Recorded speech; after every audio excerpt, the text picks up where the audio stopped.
যত অর্থ পাচার হয়েছে এর সঙ্গে কোনো মৌলবি জড়িত নয়। তাহলে এই দুর্নীতির দায় তোমাদের শিক্ষা প্রতিষ্ঠান কেন নিবে না? তোমাদের শিক্ষা প্রতিষ্ঠান কেন দুর্নীতির দায় নেবে না? আর আমাদের শিক্ষা প্রতিষ্ঠানের উপরে তোমরা দায় চাপাবার চেষ্টা করেছো। জিহাদ নিয়ে পশ্চিমাদের যে ফোবিয়া, ভয়, যে আতঙ্ক, এই আতঙ্ক তাদের পরিকল্পিত, যাতে এই মুসলমানকে প্রকৃত জিহাদ থেকে দূরে রাখতে চায়। একদিকে তারা জিহাদ আতঙ্ক তৈরি করতেছে, আরেকদিকে আবার তারা টাকা পয়সা দিয়ে কিছু লোকদের উল্টাপাল্টা কাজ করিয়ে তার দায়ভার জিহাদ এবং মুজাহিদদের উপরে চাপানোর চেষ্টা করতেছে। আমরা গত 16 বছর, আমি মিডিয়ার নাম দিব না, বাংলাদেশের অনেক মিডিয়াকে আমি দেখেছি, আপনারা জানেন, একজন টুপি দাড়িওয়ালা কোনো অভিযোগে গ্রেফতার করলে পত্রিকায় বড় হেডলাইন যে জঙ্গি গ্রেফতার। কথা ঠিক না বেঠিক? আমরা এই হলুদ সাংবাদিকতার শিকার হয়েছি। আমরা এই পত্রিকার যে নির্যাতন, সে নির্যাতনের শিকারও আমরা হয়েছি। আজকে আমি সাংবাদিকদেরও বলছি, দেখেন, আপনারা বুঝবার চেষ্টা করেন, পশ্চিমারা মুসলমানদের ভেতর থেকে জিহাদের প্রেরণা ধ্বংস করবার জন্যে তারা যদি জিহাদের নামে কাউকে দিয়ে সন্ত্রাসী কার্যক্রম পরিচালনা করিয়ে থাকে, সেই দায় মুজাহিদরা কিংবা জিহাদ নিবে না। জিহাদের মূল কনসেপ্ট, জিহাদের মূল ধারণা আপনারা বুঝবার চেষ্টা করেন। জিহাদ হচ্ছে শান্তি প্রতিষ্ঠার জন্য, যেটাই বলেছি, জিহাদ হচ্ছে জালেমের বিরুদ্ধে মাজলুমের প্রতিরোধ। জিহাদ হচ্ছে জালেমের বিরুদ্ধে মাজলুমের রুখে দাঁড়াবার একটা যুদ্ধ নীতিমালা। মিডিয়ার ভাইরা থাকলে আজ থেকে এগুলো ক্লিয়ার করেন। বলে ওই যে দরকার কি জিহাদের প্রেরণার? আমাদের তো সেনাবাহিনী আছে। আপনাদের ভেতরে জিহাদের অনুপ্রেরণার দরকার কি? আমাদের বাহিনী আছে। রাষ্ট্রের প্রয়োজনে, ধর্মের প্রয়োজনে তারা লড়াই করবে। আমি বলি, তোমাদের মাথায় আল্লাহ জানে কি প্রবেশ করেছে। পৃথিবীর অনেক রাষ্ট্রে সামরিক বাহিনী থাকার পরেও রাষ্ট্রের যুবকদেরকে ট্রেনিং দিয়ে রাখে, যাতে সেই যুবকরা দেশের প্রয়োজনে, দেশের পক্ষে লড়াই করতে পারে। কথা ঠিক না বেঠিক? কেন করেছে তারা এগুলো? 2 নম্বর কথা, জিহাদের প্রেরণা যদি না থাকে, কখনো যদি আমার দেশ, আমার ইমান, আমার ইসলাম আক্রান্ত হয়, আমি তাদের উপর ভরসা কি করে রাখবো? হায়দ্রাবাদের জনগণ তাদের বাহিনীর উপর আস্থা রাখতে পারে নাই। হায়দ্রাবাদ একটা মুসলিম রাষ্ট্র, হায়দ্রাবাদ সংখ্যাগরিষ্ঠ মুসলিম রাষ্ট্র। এক রাতে পার্শ্ববর্তী দেশ ইন্ডিয়া হায়দ্রাবাদকে দখল করে নিয়েছে। হায়দ্রাবাদের বাহিনী, সামগ্রিক বাহিনী, তার দেশের জনগণের সঙ্গে গাদ্দারি করেছে। সব মানুষ সমান নয়, সব জায়গায় দেশপ্রেমিক আছে, আবার গাদ্দারও আছে। আমরা যখন জিহাদের কথা বলি, তোমরা এটাকে সন্ত্রাস মনে করবার কোনো কারণ নেই। আমরা যখন জিহাদের কথা বলি, তোমরা সেটাকে উগ্রবাদী মনে করতে পারো না।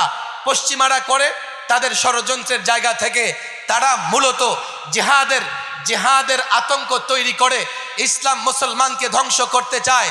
আমি তো পরিষ্কার কথা বলি, আমরা যারা জিহাদের কথা বলি, আমরা শান্তির পক্ষে, আমরা ইসলামের পক্ষে, আমরা দেশের পক্ষে। আমরা হঠকারী নই, আমরা বিশৃঙ্খলাকারী নই, আমরা নিরীহ কারো উপরে আক্রমণকারী নই, আক্রমণ করতেও চাই না। আমরা বাংলাদেশের রিজার্ভ ফোর্স, আমরা মুসলমানদের রিজার্ভ ফোর্স। আমরা দেশের প্রয়োজনে, ইসলামের প্রয়োজনে যখন কোনো বাহিনী দেশ রক্ষার জন্য দাঁড়িয়ে যাবে, যখন কোনো বাহিনী দেশ পাহারার জন্য দাঁড়িয়ে যাবে, আমার ক্ষুদ্র বাংলাদেশ জানি না তারা কতটা রক্ষা করতে পারবে।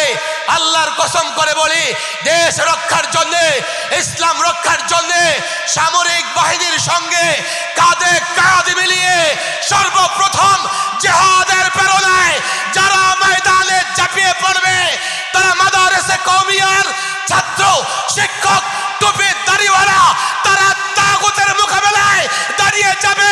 দুনিয়ার কোন শক্তির পরোয়া করবে না।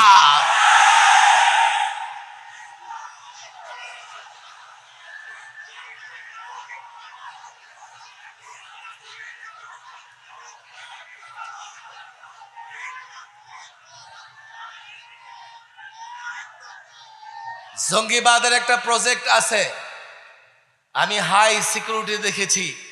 16 বৎসরের হেফজোখানার ছাত্রকেও গ্রেফতার করে বছরের পর বছর জেলখানায় আটকে রেখেছে। তার অপরাধ কি? কয় জেহাদি কোনো লেখা লিখেছে, আর না হয় জেহাদি কোনো লেখাকে শেয়ার করেছে, আর না হয় জেহাদি কোনো লেখায় লাইক দিয়েছে।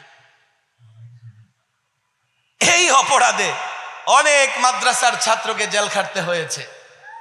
আরে তোমরা আমাদের ভাই, তোমাদের আতঙ্কের কি আছে? তোমরা কেন ভয় পাও? বাংলাদেশে বসে পশ্চিমাদের হাত দিয়ে মুখে দিয়ে রাখো, দীর্ঘদিন চলবে না। ছাত্র জনতা রক্ত দিয়ে দেশে পরিবর্তন এনেছে। আমি প্রায় বলি, এই পরিবর্তন প্রাথমিক একটা পরিবর্তন। এই পরিবর্তন বড় একটা পরিবর্তনের ইশারা দেয়, ইঙ্গিত করে বড় একটা পরিবর্তনের দিকে। আল্লামা মুফতি আমিন রাহিমাহুল্লাহ একাধিকবার বলেছেন, ছাত্র জনতা বিক্রি হবে না। এই ছাত্র জনতার হাতে বিজয় আসবে।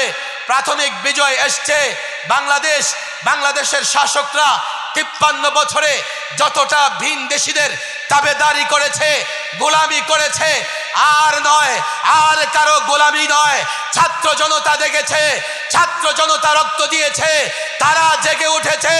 আল্লাহর কসম, এই বাংলাদেশ, আগামীর বাংলাদেশ, এই আন্দোলন, এই সংগ্রাম, আগামীর আন্দোলন সংগ্রাম হবে প্রকৃত স্বাধীনতার জন্য। আগামী আন্দোলন সংগ্রাম হবে বাংলাদেশকে স্বাধীন রাখবার জন্য। পরিষ্কার বলে 47, 71, 5ই আগস্ট আমাদের প্রেরণা। আল্লাহর কসম করে বলি, দেশকে স্বাধীন রাখবার জন্য, এই দেশে ইসলাম মুসলমানদের ইজ্জত সম্ভ্রম টিকে রাখবার জন্য 5ই আগস্ট সূচনা চূড়ান্ত বিজয় পর্যন্ত লড়াই চলবে, চলবে, চলতেই থাকবে।